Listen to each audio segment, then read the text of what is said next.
Ce programme vous est présenté en partenariat avec la Mutuelle Saint-Martin.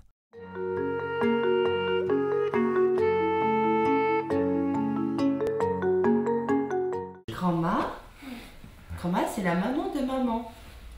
Oui. Et c'est ta grand-mère. Regarde, papy a mis son chapeau d'Autrichien. Chacun des enfants, ils sont passés par cette phase où justement la capacité de repérer qui était qui par rapport à eux, par rapport à leurs parents, par rapport à leurs grands-parents. Chez les songeurs, la famille, c'est important.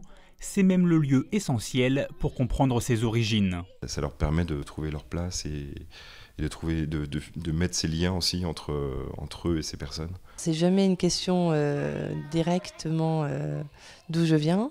C'est plutôt voilà, qui sont papa, qui est ton papa, qui est ta maman, et toi maman, ta grand-mère. L'enfant, s'il n'a pas ses racines bien plantées, il ne pourra pas comprendre ce qu'il fait ici et pourquoi il est là.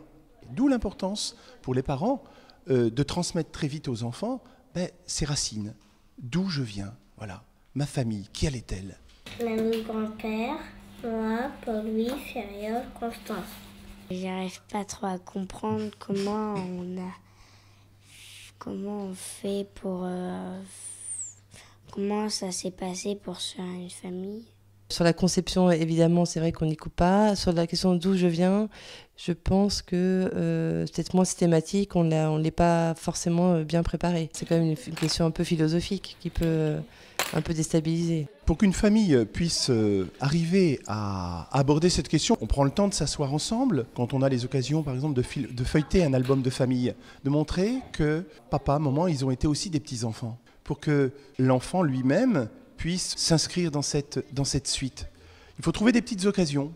L'anniversaire, par exemple, l'anniversaire d'un enfant. Bien sûr, on lui dit, voilà, tu as 1 an de plus, donc tu grandis. L'enfant prend conscience qu'il grandit. Mais s'il grandit, c'est que le temps passe. Et si le temps passe, c'est qu'il y a eu quelque chose avant et il y aura quelque chose après. La façon dont il nomme Dieu se fait assez naturellement par le mot père. Et en fait, je trouve qu'ils s'inscrivent assez facilement dans cette filiation.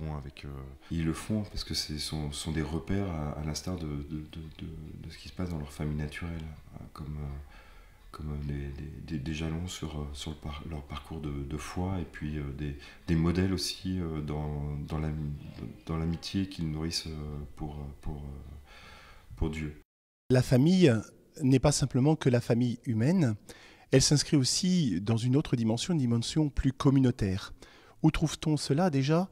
À travers la parole de Dieu qui nous révèle que Dieu lui-même est un Père qui nous aime et qu'il constitue tous ceux qu'il a choisis comme un peuple. Jésus lui-même va s'inscrire dans cette génération humaine. Et pour tous, il était fils de Joseph, fils d'Élie, fils de Matat, fils de Lézemel, fils de Joseph, fils de Janaï, fils de Matthathias, fils d'Amos, fils de Naoum, fils de Sémei, de Josec, fils d'Adam et fils de Dieu. La famille de Dieu, c'est ce qui assemble tous les chrétiens. Ils sont fils de Dieu. Et c'est plutôt une famille qu'on vit dans son cœur. Tous les chrétiens sont en communion, les uns les autres, ensemble.